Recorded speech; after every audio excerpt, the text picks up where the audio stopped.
Pada sebuah aplikasi, menangani data seperti fetch, add, dan delete seringkali menjadi tantangan. Nah, di video ini saya akan menunjukkan bagaimana kita bisa menggunakan jQuery untuk membantu mengolah data di aplikasi kita dengan mudah dan efisien. Mulai dari melakukan fetch data, menambah data, hingga menghapus data yang kita punya. Nah, di sini kita sudah memiliki halaman dari KMS kita, teman-teman.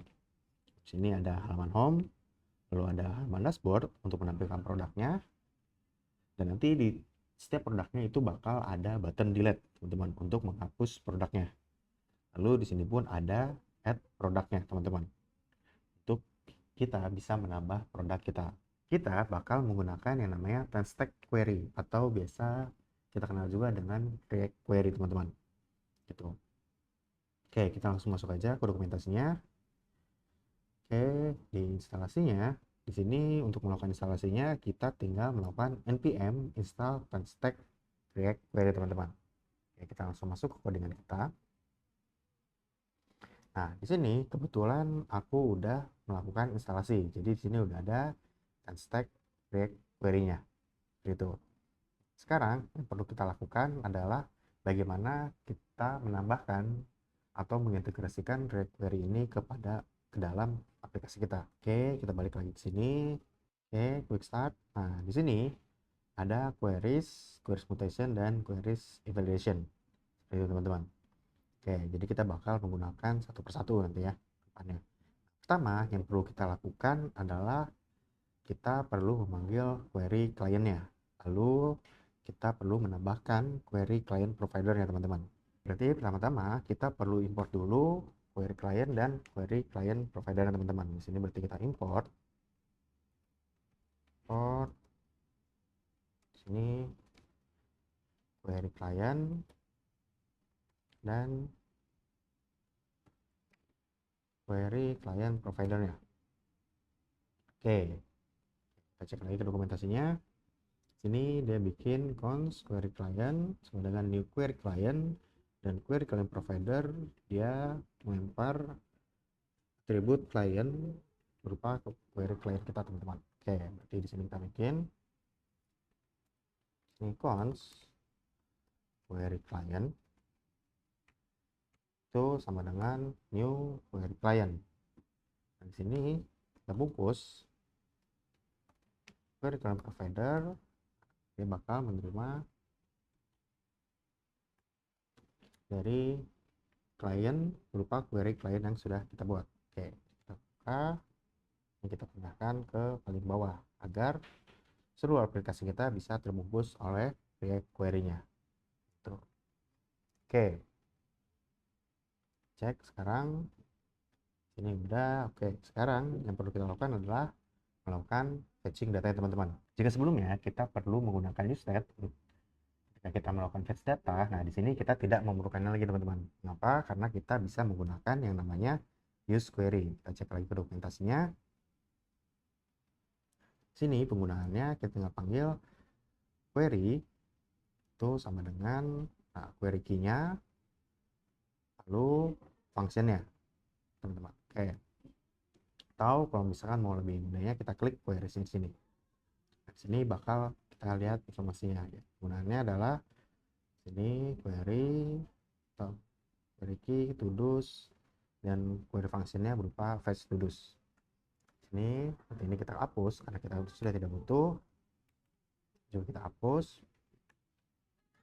Sini bikin const data itu sama dengan use query.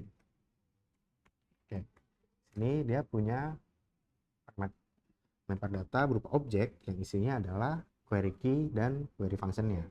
Di sini query key itu sama dengan kita bilang di sini adalah produk. Oke, lalu di sini yang kedua adalah query functionnya. Function di sini kita menggunakan fetch product yang sudah ada, teman-teman ya. Oke, fetch produknya. Oke, nah lalu bagaimana jika misalkan data yang kita terima itu gagal dimuat, teman-teman, atau error? Atau bagaimana jika kita ingin melakukan atau menampilkan loading ketika datanya itu di fetch. Nah, di sini kita bisa menggunakan dengan cara seperti ini, teman-teman. Ini kita bungkus. Di sini datanya, selain data, kita juga bakal menerima is error dan is loading. Oke. Kita juga bisa melakukan alias di sini. Jadi data alias si productsnya. Di sini kita tinggal bilang jika dia is loadingnya true, maka dia bakal menampilkan satu berupa loading. Oke. Return. Oke. Tapi jika errornya true, maka dia bakal menampilkan errornya, teman-teman. Errornya. Oke. Sekarang kita coba cek sini dan kita klik ke dashboard. Oke, dia bakal muncul, teman-teman. Dia bakal langsung nge-fetch datanya. Jadi kalau misalnya kita reload, nah itu bakal ada loadingnya tadi ya. Loading, oke, seperti itu, teman-teman. Jadi ini datanya sudah langsung dimuat. Seperti itu.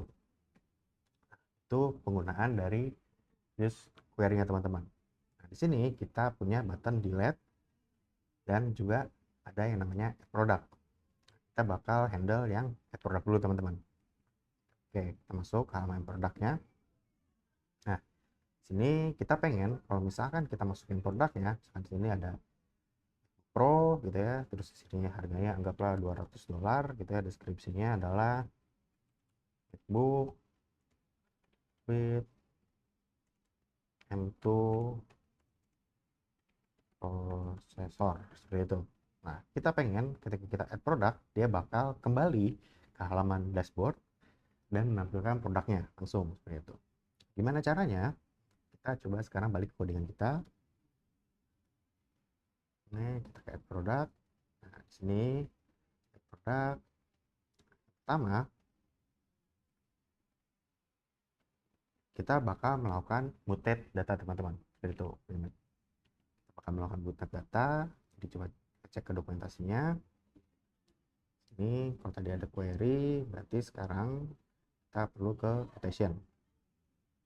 Oke, caranya adalah mutation, use mutation. Seperti itu. Lalu functionnya kita panggil. Oke, atau coba kita cek lagi ke bawah. Get to do. Nah, sebenarnya teman-teman, mutation, submit. Oke, ini caranya ada mutation, panggil use mutationnya. Di sini const mutation, kita panggil use mutation. Nah, di sini kita panggil mutation function ya, teman-teman. Kalau tadi ada query function, nah di mutation itu ada yang namanya mutation function. Mutation function kita perlu menambahkan fungsinya apa kira-kira ketika dia melakukan atau melakukan mutasi data. Sini kita panggil add produknya. Sini jangan lupa kita panggil juga use mutationnya. Stack query, oke. Setelah itu apa yang kita lakukan? Nah, di sini ketika formnya disubmit, dia bakal panggil handle submit. Nah, di handle submit inilah kita perlu melakukan mutasi datanya, teman-teman. Jadi kita cek lagi ke dokumentasinya. Sini ketika submit kita bilang mutation dot mutate, seperti itu. Oke, jadi di sini kita bilang mutation dot mutate. Nah, yang kita kirim apa? Yang kita kirim adalah datanya, teman-teman, berupa title, price, description, kategori, image, dan ratingnya. Itu. Save. Oke. Nah, di sini aku pun memanggil sebuah function yang namanya onSuccess. OnSuccess ini apa? Ini adalah sebuah function di mana ketika dia sukses, dia bakal melakukan apa? Nah, di sini ketika dia sukses, dia bakal melakukan navigate, teman-teman, navigate ke halaman dashboardnya atau kembali ke halaman dashboardnya. Oke, jadi kita coba aja di sini. Dan di sini kita masukin Pro, di sini $200. Deskripsinya adalah MacBook Pro with M2 processor. Oke, oke. Ketika kita klik add product, scroll ke paling bawah, nah, dia ada teman-teman ya, MacBook Pro M2 $200 MacBook Pro with M2 processor. Kategorinya laptop, ratingnya 0 karena ini belum ada ratingnya teman-teman ya. Gitu. Jadi gitu caranya teman-teman untuk melakukan mutasi datanya. Oke. Sekarang yang pernah kita lakukan terakhir adalah bagaimana caranya melakukan delete datanya teman-teman. Nih. Jadi ketika kita klik button delete, dia bakal melakukan delete data. Kita balik ke dashboard. Oke, nah caranya itu kurang lebih bakal sama teman-teman. Gitu. Jadi di sini kita bilang dulu cons, misalkan di sini kita bikin delete mutation, kita pakai ini teman-teman. Oke, ini jangan lupa kita panggil use mutationnya. Oke, delete mutation, nah dia bakal memanggil delete product. Nah, suksesnya apa? Suksesnya kita bakal meminta si requery ini untuk melakukan load datanya lagi teman-teman, atau melakukan update datanya. Caranya di sini kita perlu panggil dulu, kita bikin yang namanya cons query client, itu menggunakan si use query client teman-teman. Oke, nah, lalu di sini baru kita panggil teman-teman. Sini query client, nah, dia bakal melakukan invalidate queries. Invalidate queries, apa yang bakal dia invalidate? Yaitu produk kita teman-teman. Jadi produk yang memiliki query key berupa products gitu. Jadi sebelumnya kan kita udah menambahkan di sini teman-teman ya productsnya gitu. Jadi kalau sini ketika kita melakukan fetch data, data itu kita simpan menggunakan query key berupa products kayak gitu. Nah di sini ketika kita melakukan delete data, maka kita minta si query client ini melakukan invalidate queries pada sebuah data di mana dia punya query key yaitu berupa products gitu, atau data yang sudah kita simpan sebelumnya. Lalu di sini kita tinggal panggil buttonnya yaitu on click teman-teman ya. Di sini on click,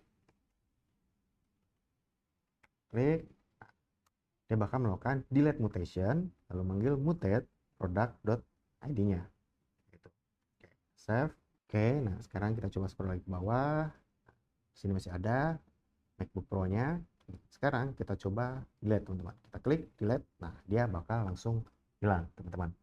Oke, jadi gitu aja untuk video kali ini. Sampai jumpa di video-video selanjutnya. Mau belajar lebih lanjut? Daftar di Rea Bootcamp sekarang juga. Buka link yang ada pada layar atau klik link di deskripsi.